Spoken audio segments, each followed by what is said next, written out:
David Tools here, making survey of our estimable Tennessee code as I'm standing here at our standing studio at Nuka Radio. We are the ones who put on yournews.com in Chattanooga, yournews.com. Make sure you go there and bookmark that platform, and always go to the bot. We've got fabulous national and international political news, economic news with Reuters and other outstanding providers. Some of them are actually liberal, and such as The Intercept. And we are there at the bottom with our local material. That is to say, Nuka-centric, loco-centric, Tennessee-centric material and articles and posts and essays. And today, this morning, I was rushing to get everything out of the house before the 7 o'clock hour, in which I go up to the hill, to Mary Ann, the late Swiss congressman's daughter, my mother, 94, and we always have breakfast, and so sometimes I'm short circuiting my routines, but I was trying to get out to yournews.com this morning my story about Mariel Woods. He's a man who's being charged under some fakery by the Tennessee Department of Safety and Homeland Security Commissioner, David Perky, a very perky fellow who is operating with an arbitrary and capricious power that simply stuns and amazes. And the power is one that is described in excruciating detail in a 79-page memorandum by a federal judge in Nashville, just a few days ago. And her name is Alita Trauger. And we've been going through this memorandum pretty carefully, and we found some juicy material, including this: that David Perky routinely, when he gets a memorandum from a county government, routinely creates driver's licenses for people who did not apply for it, did not pay to have the privilege of driving, and the same day revokes same. So that person might be criminally charged at some point if that person is found behind the wheel of a car which is presumptively being operated in commerce as a motor vehicle. And that's what happened to Mariel Woods. He's a young man in his, I'm guessing, mid-late 20s, works at Volkswagen, lives in East Ridge. And today in municipal court, serving the municipal corporation of East Ridge, there's Chris Helton, who's going to oversee this man's plea, some kind of plea.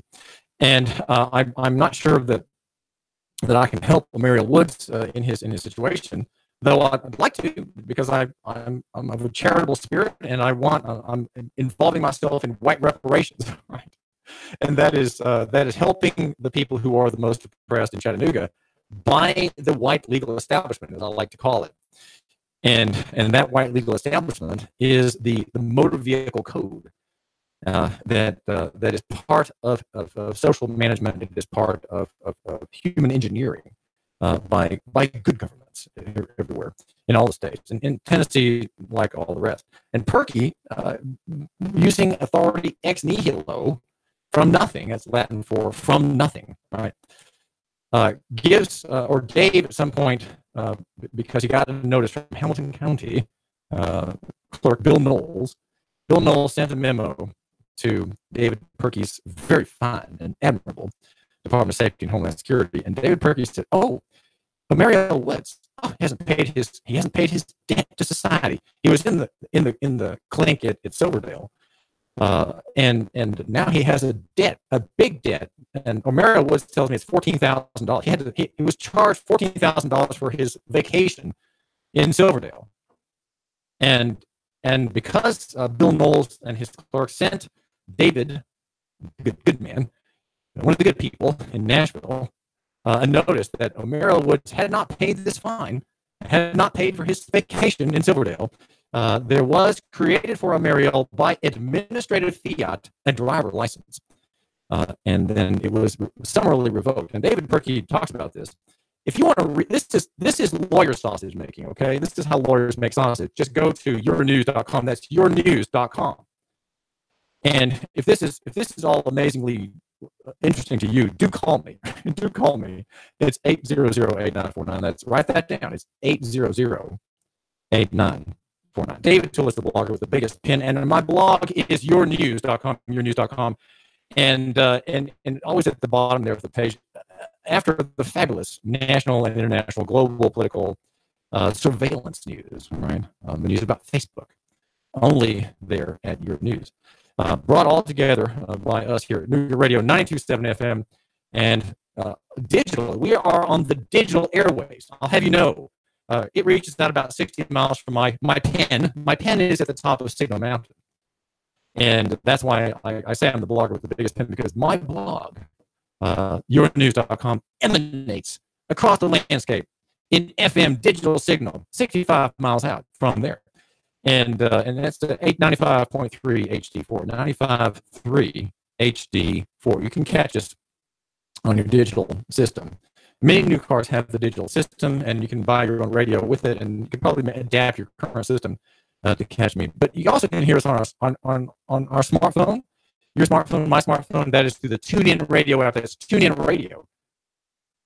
And at Facebook, always live on Facebook at New York Radio, live on YouTube. What I love about YouTube, by the way, is that whenever I have something like a great interview with someone on my show, I can go to the YouTube file, and there is the transcript. It's just amazing. I have to do a little bit cleaning up on it. And right now, I'm doing a transcript, just the cleanup for Tracy Arnold, the woman, the mom and her husband of 6, whose van in Middle Tennessee was stolen from them because they were exercising a constitutionally guaranteed right. And this couple is preparing a Title 42 lawsuit in federal court, and I'm not sure how to. I think the only way I could really help them is just to call the officials there and say, "Hey, do you steal vans from people?" And say, "Can you show me your forfeiture warrants for that?" That kind of thing. That's what journalism is supposed to do. Journalism opens the eyes of officials to the law that they thought was their secret property, right? They can use it privately against the people who are stubbornly resisting their authority and their good deeds as mayors and police chiefs in towns across Chattanooga, the Chattanooga area, and perhaps points beyond. David Tool is here. Now, I wanted to mention Carol Swain. Carol Swain was the Vanderbilt professor, and what is wonderful about Carol Swain is that she is a conservative, and she's a kind of a libertarian, and is an academician. And by God's providence, we had Megan Barry, who denounced the Nashville statement. But you remember the Nashville statement? It was an orthodox analysis of God's creation, man and woman made differently, and defied the lug butt theory of our day, lug butt LGBTQ, lug butt queer theory of our day, that says 2 men may marry, 2 women may marry, and things are fluid, right? Things are fluid. And we don't have sexes anymore. We have genders, and genders are subject to fluidity, just like language is, right? We can change meanings of things and allow for variety in the gender spectrum, as many as you want, right? So in that Megan Barry denunciation, she, not long after, maybe 4 or 5 months after her excoriation of the Christian, she was found to have committed fraud on the state and engaging in sexual activity with her chief of security. So she's out, and her transportation plan for Nashville in the billions is the tab, at least $1 billion, is being pushed by a few hardcore progressives there. But there is on the scene in Nashville, our state capital, and in competition for the chief executive post, Carol Swain. And Carol Swain, she's been quoted by Tennessee Star, has the right thing to say on another matter indeed, and that is here on the David Tooley Show at 92.7 FM, live on Facebook. The matter is the right to bear arms. If you're a real conservative, which I'm not a real conservative, I'm a classical liberal. I'll just have you know that I'm a classical liberal because I'm very much for liberality, and especially in the part of the state. I want the state to be very liberal, which is to say very gracious and not trampling on people, not telling them what to do, not commandeering their assets, commandeering their time, and creating fear in their hearts. That's not very liberal, right? And so I want the state to back off, and let bankruptcy catch up on you in the next week or two, right? Maybe it'll happen soon as the equities crash, as they're certain to do. Now, Carol Swain has this, and according to the Tennessee Star, she says, today's shooting, we're talking about the Waffle House massacre. Today's shooting shows how important it is to have well-trained and armed citizens in the community. If one of the patrons had been armed, the situation may have turned out differently, and lives could have been saved. She's arguing for local economy. She's arguing effectively for solutions that are local. And that's what I do here on the David Tullis Show. It's 800-8949, 800-8949. Do you have a problem? Well, if you do, you can give me a call. And, well, hold it now. Do you have a solution? If you, my listener, are brimming with solutions for things, well, don't hesitate to call. I will take your call. I mean, I do take your call. You think that because I'm hyped up on coffee this morning, I had coffee with my mother. My mother has a normal sized cup, but I always serve myself on a very small cup, and she points one of her prehensile, slightly claw-like finger tips at it and says, "Ooh, why?" She can't understand why I have such a small cup, and she has a regular sized cup, and that is because I've already had 2 cups of the real stuff. She has instant, and when I serve her 2 slices of toast with butter and jam and her egg. And today she had some very large strawberries that were looking a little faded because she had put them into her refrigerator without putting the plastic covering over them. So they looked a little bit worn for the air movement around their skins overnight. She did eat 2 of them, though. So she had a bread and coffee. So I'm kind of hyped up on coffee today, David Tullis. And I'm talking rapidly. But, I don't have to talk rapidly. I talk to you as man to man, right? Or man to woman. If you want to call me, I do accept calls from women, though I say I describe my show really as aimed at men, and you know why I do that? Because men are so atesticular. Men are so atestosteronal anymore. What I mean is they're like women. Men today don't have the proper sense of dignity. They don't have the proper sense of violence. Men with testosterone. Embarrassed. Lie. Do what you got to do to bring down your. Yeah, it's embarrassing. I'm embarrassed, and Mike is too. Mike's embarrassed too. I'm embarrassed that men are so not indignant, so passive. Men are passive, and that's why we have a feminized culture, a feminized society, because women have had to do men's jobs. Right? Women have had to wear the pants, to wear the arms, as Carol Swain is saying, and so I address my rhetoric if I have something to say, if I have a moment of time between calls to the male listener, because he's the one who needs to take the headship here. He needs to be manly. He needs to be the strong one, and he needs to defend women and children.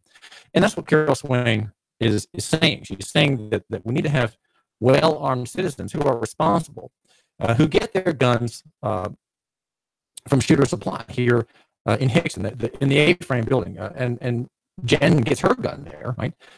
As you can hear, Jen Lambert gets her gun there, and you get the great deals, you get great service, and you can practice at the range there at Shooter's Supply with Larry Hopper. Larry Hopper runs this family business, and his whole family's there involved in it. Cindy and Stephanie, and he's got a gunsmith on site, and one more salesperson as well. And the right to bear arms is something that belongs to us. It belongs to us, and because we've delegated this authority for years, and we've not properly resisted encroachments against our rights, we are very trusting now of police and deputies. And Carol Swain is saying, "Come on, guys, come on, gals, let's be armed, all of us, individually armed." And she's making an approving statement in her interview with Tennessee Star about James Shaw. Now, of course, we know that Travis Reinking has been arrested. That's in the News and Vale's newscast this morning. Every morning, by the way, up till 9, from 6 to 9, we have Russ and Val, a twaddle-free newscast. Real people, Russ and Val, real human beings whose whole course in the morning, before the show and during the show, is the best national, international, intergalactic, and local Hamilton County and Chattanooga News. And that's here on Nooga Radio 92.7.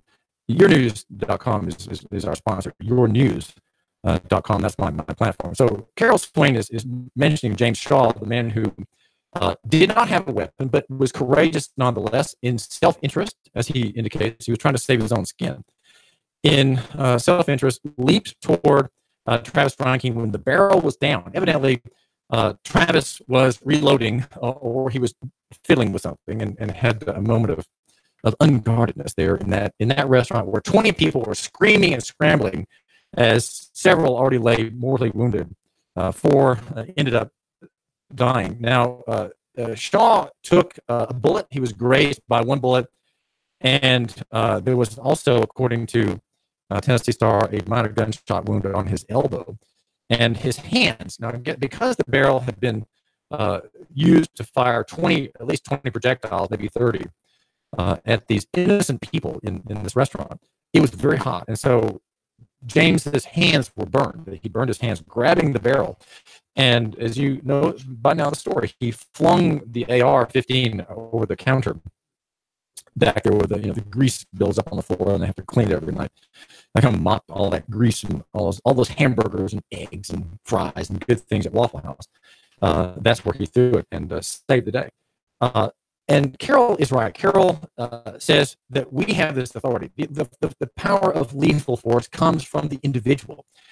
And it is that way in common law. Common law reminds us that you, my listener, have a right to arrest someone. If you see a crime in process, you have the legal authority to arrest someone. If you know personally of a crime, just by the way, you may petition to make an appearance before the grand jury of Hamilton County. So if you personally know of a crime, you may go there and relate your story. Now, Hanson Melvin, whom we covered last year and in 2016, did not do that. And Hanson Melvin perhaps could have, because he was victimized by perjury and conspiracy on the part of a police officer who was fired just before the election by Mayor Andy Burke, and who was terminated for abusive use of his cruiser, 60 miles an hour down Old Hickson Pike, I think, in the North Shore. One of the details of his dismissal. And you can go before the grand jury and give testimony of a crime if you've personally seen it. So the right of arrest and the right of testimony before the people accusing a malefactor of a crime, that second part is not reserved only to Neil Pinkston and his cohorts in the state's prosecutorial machinery down in the so-called Justice Building downtown. It's reserved to you. And Carol Swain is a conservative, the candidate for mayor in Nashville, says that we need to have a decentralized solution to security. And had James Shaw had a little 9mm on him or a little 380 on him, well, he could have saved one or two lives, maybe three, depending on how erratic Travis Reinking's shooting was and how much chaos there was that distracted his fine aim against these innocent people who lack the body armor that cops always wear, like human tanks cops are. These were just civilians, right? No body armor and exposed. Had James Shaw had a weapon, there would have been less injury and fewer lives lost in this chaotic and malevolent, mentally deranged attack on innocent people by a man who no doubt shall not inherit the kingdom of God for his sins. And that's what we want. We are on the David Tula Show, and even I'd say our whole station is, insofar as I can make it happen that way, we are for the local answer, the local solution, and that would be the armed citizenry, and that would be, I would say you can have a permit. That's okay, a permit to carry, but you can also carry just carry a weapon and defy the establishment claim upon that right, the claim against that right, through the intent to go armed statute, which is a statute that is unconstitutionally vague. It's simply unconstitutional. And our high court in Nashville has rejected an appeal on that. And the appellant in that case, of a noted belligerent claimant in person named Arthur J. Hirsch in Middle Tennessee, he's called the Fiddle Man of Lawrence County, is petitioned for writ of certiorari to the high court. Now, there's a story out about Neil Gorsuch at at National Review that I wanted to mention because it's an exciting commentary. Neil Gorsuch is leading the way in a recent opinion in the pulling back of the administrative state, pulling back of the authority of the executive branch to make law through administrative action and administrative rules. National Review had a good story about that. David Phillips here, arguing for local economy and free market. Brought to you by yournews.com. It's yournews.com. And the number, write it down. 800-8949. That's 800-8949. David Phillips at 9 every morning here